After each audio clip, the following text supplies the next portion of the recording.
வீட்டு முன்பு கோலம் போட்டுக் கொண்டிருந்த மூதாட்டியிடம் செயின் பறித்த கால் டாக்ஸி ஓட்டுநர் கைது செய்யப்பட்டுள்ளார். கணவர் நன்றாக இருக்கிறாரா என்று கேட்டுவிட்டு கொள்ளையடித்தவர் அதே வார்த்தையால் போலீசிலும் சிக்கியிருக்கிறார். கால் டாக்ஸி ஓட்டுநர் கொள்ளையனாக மாறிய சம்பவத்தின் விவரம் என்ன?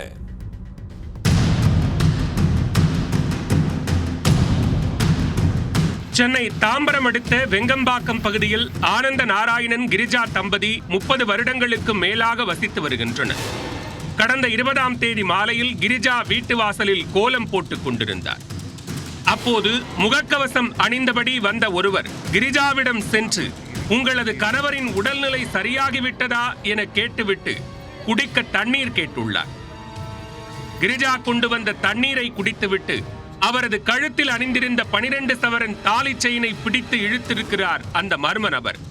கிரிஜா இறுக்கமாக செயினை பிடித்துக் கொண்டதால் கிரிஜாவை சரமாரியாக தாக்கிவிட்டு தாலி செயினை இழுத்துள்ளார். இதில் செயின் அருந்து பாதி செயின் கொள்ளையன் கையிலும் மீதி கிரிஜா கையிலும் மாட்டிக்கொண்டது. கொள்ளையன் தாக்கியதில் கிரிஜாவிற்கு கழுத்து மற்றும் கையில் காயம் ஏற்பட்டது. கோலம் போட்டு முடிச்சுட்டேன். மாமா போயிட்டாளா அப்படின்னா, மாமா இப்போதான் கிளம்பி போனான்னு சொல்லிட்டு இந்த கதவை சாத்திட்டு உள்ளே வரத்துக்குள்ளே அங்கேருந்து எப்படி வந்தான்னு தெரில.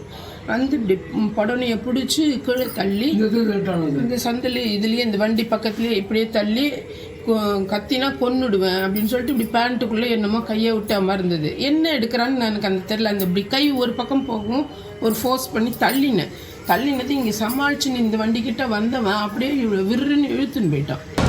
செயின் பறிப்பு சம்பவம் குறித்து பெருங்களத்தூர் பீர்க்கங்கரணை போலீசார் விசாரணை மேற்கொண்டனர். அப்போது சம்பவம் நடந்த இடத்திற்கு அருகில் உள்ள சிசிடிவி கேமரா காட்சிகளை பார்த்ததில் குற்றவாளி இருசக்கர வாகனத்தில் செல்லும் காட்சி பதிவாகியிருந்தது. அதில் இருசக்கர வாகனத்தின் பதிவு எண் சரியாக தெரியாததால் குற்றவாளியை பிடிப்பதில் சிரமம் ஏற்பட்டது. கணவரின் உடல்நிலை சரியாகிவிட்டதா என கேட்ட பின்னரே செயினை கொள்ளையன் பறித்ததால் கணவர் உடல்நிலை சரியில்லாமல் இருப்பது யார் யாருக்கு தெரியும் என கிரிஜாவிடம் போலீசார் கேட்டுள்ளனர். அப்போது ஒரு சில நபர்களுக்கு மட்டுமே இது தெரியும் என்றும் கடந்த 13ஆம் தேதி கால் டாக்ஸி மூலமாக மருத்துவமனைக்கு சென்றதாகவும் அவர் தெரிவித்துள்ளார்.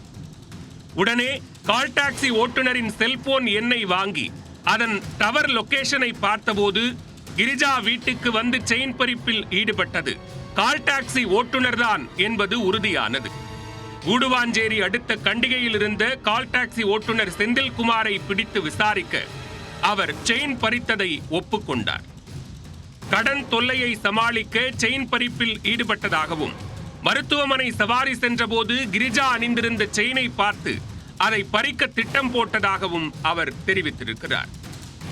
கிரிஜாவிடம் பறித்த பாதி செயினை நகைக்கடையில் கொடுத்து புதிய செயினாக மாற்றி வீட்டில் வைத்திருந்தார் செந்தில்குமார். அந்த செயினையும் வழிப்பறிக்கு பயன்படுத்திய இருசக்கர வாகனத்தையும் போலீசார் பறிமுதல் செய்தனர். கால் டாக்ஸி ஓட்டுநர் செந்தில்குமார் மீது வழிப்பறி வழக்கு பதிவு செய்து அவரை சிறையில் அடைத்தனர்.